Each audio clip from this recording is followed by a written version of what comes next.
Mother's Day has been a weird time for me ever since I lost my mom 4 or 5 years ago. And I think losing your parent or your mom at any point is super sad, but it's days like this that definitely make it hit harder. And I was just thinking about this. At first, I wasn't even going to record an episode, and then I thought it would be a good idea not to just trauma dump on you all or to be too self-important, but maybe that if there's other people out there who are in a similar situation to me, that they'll feel a little bit less alone on days or weeks like this, or at any time really. And I hope I'm able to accomplish that with this one.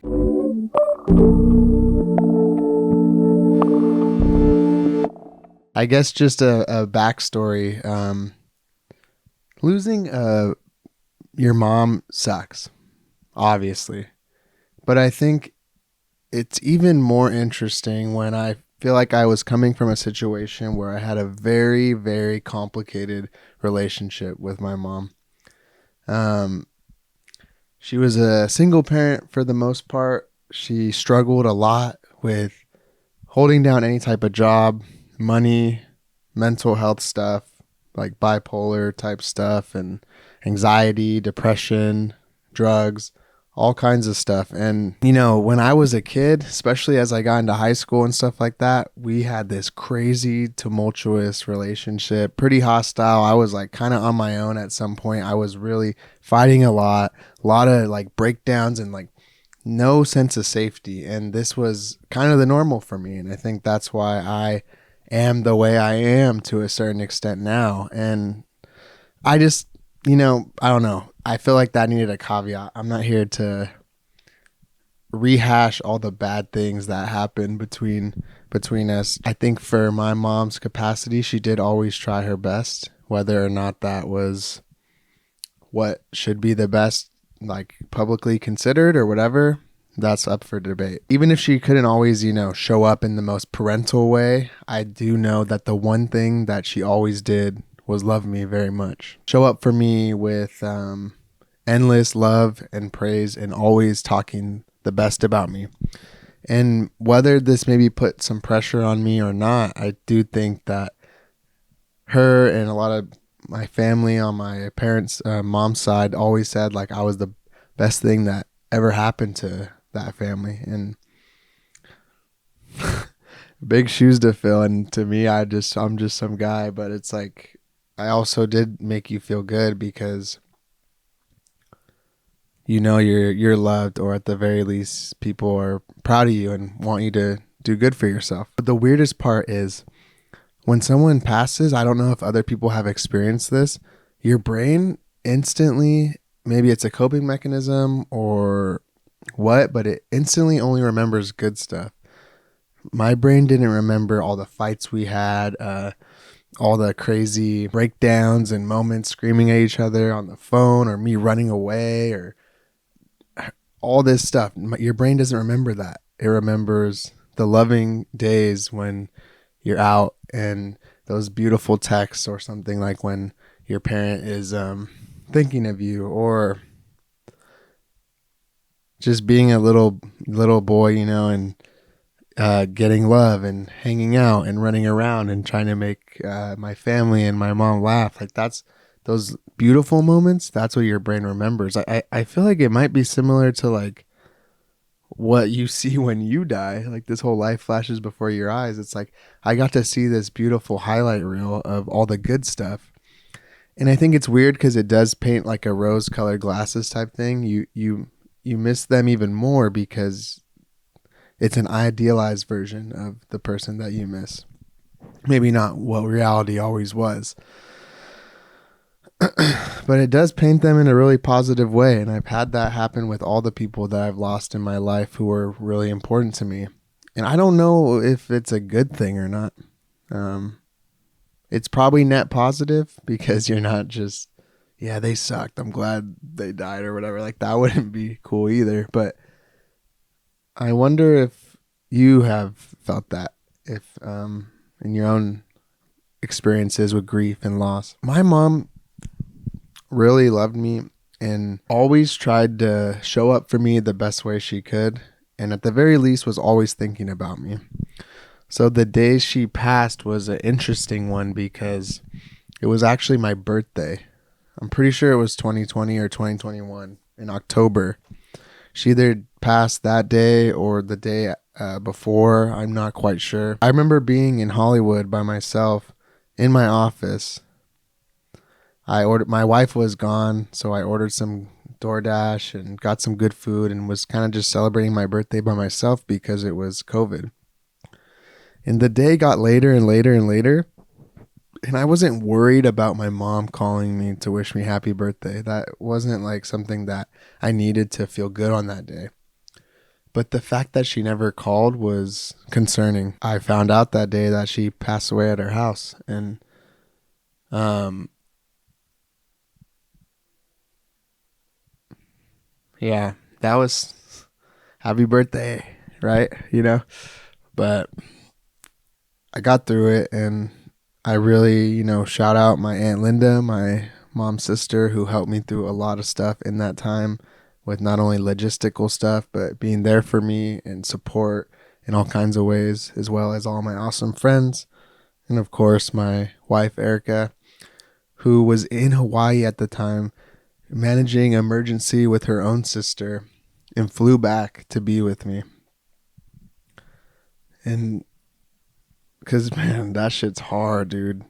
When something like that happens to you and you're by yourself and you're already isolated in COVID and you don't have a lot of a good support system, like, I'm really glad I had some people there for me because that shit sucked, obviously. How I handled it, I don't know if it was normal or good or what, but I was really sad. But the problem was, I think, grief and trauma and all this stuff. That's when I went through this crazy kind of hyper survival grind mode when I built all this content stuff, when I started really truly freelancing, when I was doubling down at my graphic design job.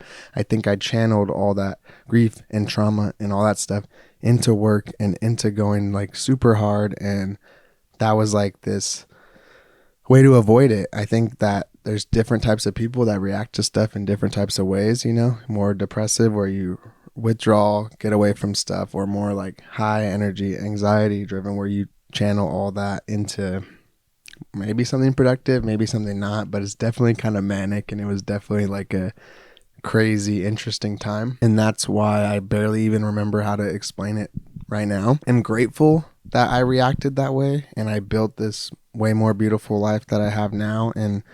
But it was not the right way to deal with it. You gotta feel your grief. You gotta process your emotions. Like, it comes back.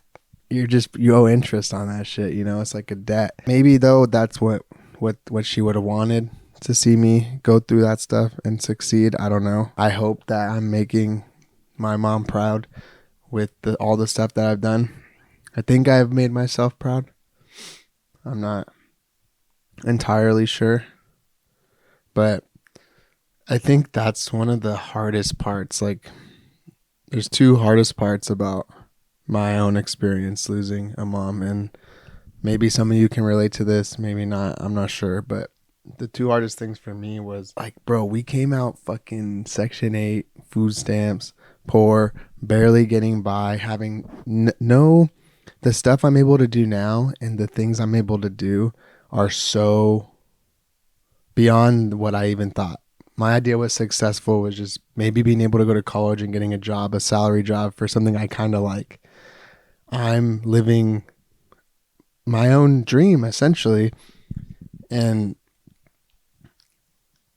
I've came so far from those down, like, in the fucking trenches times or whatever you want to see, but all that peak kind of growth and learning years and discovery and cool stuff that's been going on all happen after. And it sucks that she never got to see me win. Like, I always was working so hard and trying to be this thing that I maybe am now, and I don't get to take care of her. I don't get to pay it back, whatever that means in any sense. And I have my awesome friends and families and other people to celebrate it with, but I always really wish that, she would be like so surprised. I think the stuff I've been able to do now, and that's part that makes me proud. But it's crazy because yeah, it all happened after. So, and then I think the real second hardest part is my mom not being able to be a grandma, because if there was one thing that my mom was good at, it was treating me with love and making everything fun when I was a little kid. Whether she was avoiding parental responsibilities to make that happen, I think being a grandma would have been like the perfect thing for her, because it would have, you don't need to do as much of the actual stuff. You just get to do the fun stuff. And I think having, whenever I end up having kids, that's going to suck. I'm going to really wish that was possible.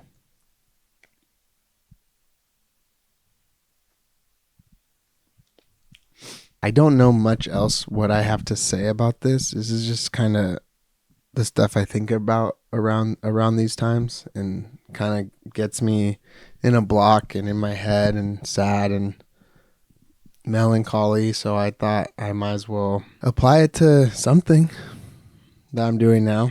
And I don't want this whole thing to just, be me venting or giving you this canon lore, backstory, whatever. I just want you to show that even when stuff like this happens, and even when maybe the worst possible thing that you think could happen to you does, there's hope. There's always another day. You can keep it moving. You can build a life for yourself that you can enjoy, and you can hopefully enjoy with other people. There's lots of people that are there to love you. As long as you let that in and don't dwell on stuff that's happened too much, I do still think that we're resilient people, and humans can get over a lot of things with the proper amount of consideration for it, and grief, and feeling it, and processing emotions. It's not about hiding it and moving on and white knuckling your way through life. I've learned that doesn't work. That may have got me to where I am now, but it's not the way that things, I don't think, should be done for the long haul. It's not going to last. And, I'm working more on that, on handling grief and trauma and all that stuff. But I am proud of the life I built, and I hope that I can be an example to people that you can get to places you want to be regardless of what happens. It doesn't matter. It can be harder. There's different ways that life makes it harder for you to do what you want to do, depending on how you're born, race, where you live, all these things. That's all true. But I do think being, this half white, half Mexican, poor kid growing up in shitty apartments, trying my best, losing a parent, all these things that have happened that may be negative, it still can be done. And I don't have the hardest life ever. I'm not here to, compare trauma and battle with it, go band for band on who had a harder start or who had it worse. But some shit happen, It's not all so easy. I hope I can help be an example. And I'm not even I haven't made it. I'm not like the fucking king of the world in terms of money or fame or anything, or respect, status, any of that. But I'm happy, and I like what I'm doing. I like the design stuff I'm doing. I like doing these podcasts, everything. So there's always, if you're sad, especially on days like this, there's always someone there who's feeling that too and can relate to you. And yeah, I didn't think I just grieved properly until now. I started going to therapy, and that really helps. I was in this survival mode, just trying to get over it for so long, but it really does help you kind of process some of this stuff and feel the pain, so you don't have to feel it a little bit forever. It's like pulling the Band-Aid off, and it's an ongoing process. Everything's not solved and figured out. Obviously, we're complex people. Our brains are constantly trying to self-sabotage us, but I'm glad that now that I'm in a place of not trying to make ends meet or not trying to survive in terms of like a career or relationships, or I'm more stable, that I've had time to process and think about some of this stuff. I think it's very helpful, and I wish that for everyone. And, for anyone in the Dead Parent Club, especially with Mother's Day coming up, if it's your mom, I feel you too. I'm sad on days like this, and you're not alone, and I love you. Thanks for listening.